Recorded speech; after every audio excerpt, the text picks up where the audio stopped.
અત્યારે આપણી પાસે જે ભગવાન રામનું શોભાયાત્રાનું આયોજન બધા આખું શેર કરી રહ્યું છે, આખો દેશમાં ઉત્સાહ છે.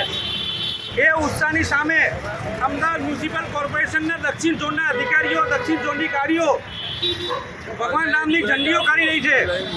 ભગવાન રામની ઝંડીઓ, બેનરો બધા કાઢી રહ્યા છે. આ લોકોને કોને અધિકાર આપે છે આવું કરવાનો? ભારત દેશના પ્રધાનમંત્રી મોદી સરકાર, મોદી સાહેબ પોતે કહી રહ્યા છે કે દિવાળી આપણે કરવાની છે. તો આ લોકોને કોને અધિકાર આપે છે આવું કરવાનું? કયો સાહેબ છે જે સાહેબે આવો ઓર્ડર આપ્યો છે?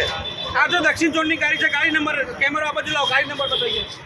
આ દક્ષિણ ઝોનની અમદાવાદ મ્યુનિસિપલ કોર્પોરેશનની દક્ષિણ ઝોનની ગાડી છે અને એના ડ્રાઈવરને બધા અધિકારીઓ બેઠા છે, કર્મચારી બેઠા છે. ભાઈ બધાનો ફોટો લો. ભાઈ તમને કોણે કહ્યું હતું બેનર કાઢવાનું? साहब आया तो साहब हम तो गाड़ी चलाते हैं। क्या नाम है साहब का? कोहली साहब। કોહલી સાહેબ, કોહલી સાહેબ.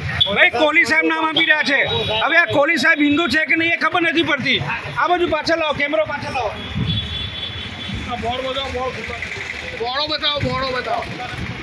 અત્યારે બધા અમે લોકો સંગઠન આંતરરાષ્ટ્રીય હિન્દુ પરિષદ ભેગા થયા એટલે બધા બેનર કાઢીને વાળીને મૂકી દીધા છે. આગળ લાવો કેમેરો. અંદર બેનર બતાવો, બેનર. ખોલો.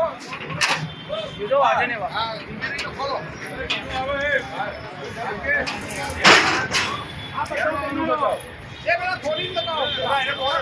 આ બધા બેનરો કાઢી લીધા છે.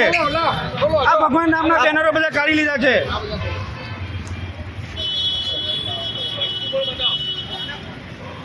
આ બધા અલગ અલગ સંગઠનોના અને અલગ અલગ લોકોના ધાર્મિક ભાવના દુભાઈ રહી છે, એના માટે કામ કરી રહ્યા છે આ લોકો. આ બાજુ આગળ લાવો, આ બધા બેનરોનું કવરેજ લો. આગળ લો, આગળ બીજા કે એક ભાઈ બેઠા છે.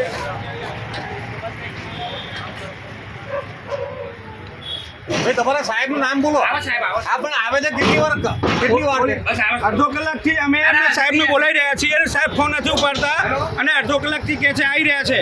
અને આ અધિકાર કોણે આપ્યો છે? આ સમાચાર નરેન્દ્ર મોદી સાહેબ સુધી પહોંચવા જોઈએ. તો એમનો જે અભિયાન છે રામ મંદિરનું, એ અભિયાનમાં આ લોકો વિઘ્ન રાખી રહ્યા છે. જય શ્રી રામ.